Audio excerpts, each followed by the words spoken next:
Doctor Anis, মানুষকে ক্ষমা করতে শিখুন, অনেক শান্তি পাবেন। দেখছেন না, ক্ষমার অভাবে জগৎ সংসারে দিন দিন অশান্তি বেড়েই চলেছে। মানুষ কথায় কথায় হিংস্র হয়ে উঠছে। কোথায় ভেসে যাচ্ছে শিক্ষা, সংস্কৃতি, ঐতিহ্য। পৃথিবী নাকি সভ্যতার শীর্ষে উঠে গেছে।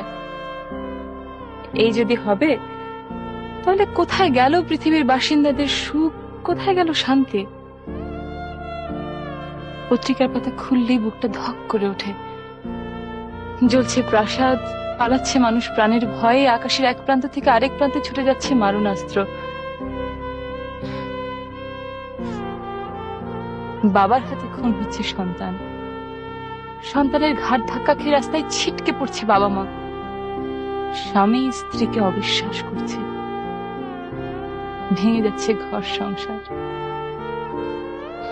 বলতে পারেন ডক্টর আনিস, এসবের শেষ কোথায়?